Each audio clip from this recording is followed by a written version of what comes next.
Every day, hundreds of thousands of South Koreans cross the Han River in the capital city of Seoul. During peak commute hours, 17 bridges are packed with bumper-to-bumper traffic.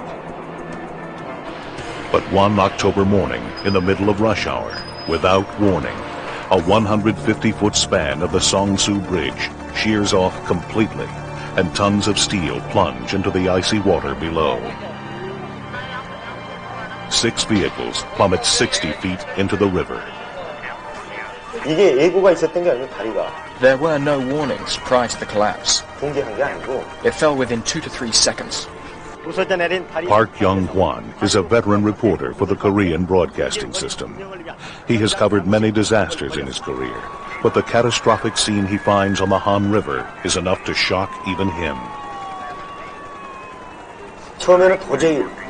I couldn't believe what I was seeing.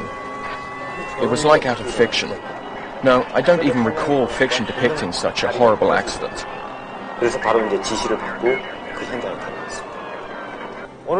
Young gets to the bridge before rescue workers. The scene is grim. More than 30 people were already dead, and there were people floating in the river waiting to be rescued. There is one stroke of luck. Among the 6 vehicles on the collapsed bridge is a van full of soldiers on their way to receive military decorations. Amazingly, the van landed on the tires, which absorbed the shock. Those combat soldiers were the ones rescuing people. They took off their clothes and used them as ropes to pull people out of the river. When the first rescue team arrives, 30 minutes later, almost every survivor has been pulled out of the water by the soldiers. It was unbelievable that the soldiers survived their fall. But we should be thankful. Had it not been for them, more people would have died. Others are not so lucky.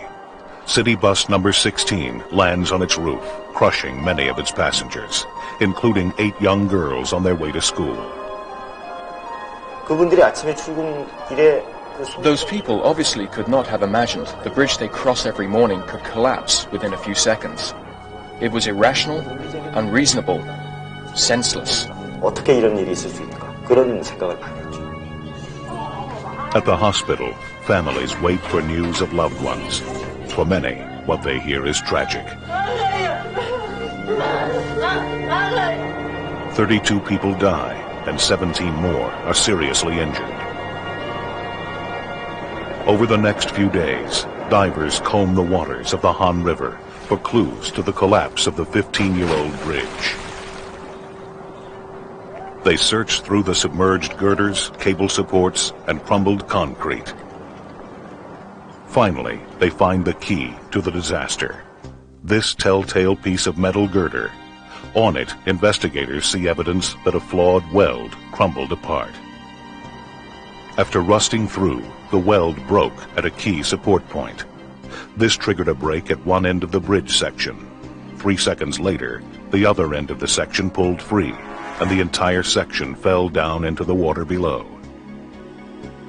Since the Han River was only 12 feet deep, the section of the bridge actually hit the muddy bottom, tossing some cars into the water, bouncing others, and overturning the school bus. Bridge engineer Chuck Syme says even a tiny crack can cause an entire system to fail. It is an engineering lesson so basic it can be demonstrated with a piece of paper. We try to tear it. It has some resistance to it, but we all learned very early we wanted to tear paper. We introduce a slight flaw, and then it tears very easily. So one bad weld at a key point was enough to initiate the collapse of the Seongsu Bridge. When their report is finished, investigators also cite faulty construction, poor maintenance, and a corrupt inspection system as contributing causes of the collapse. The scandal forces the mayor of Seoul to resign, and 15 city officials and construction company employees are arrested.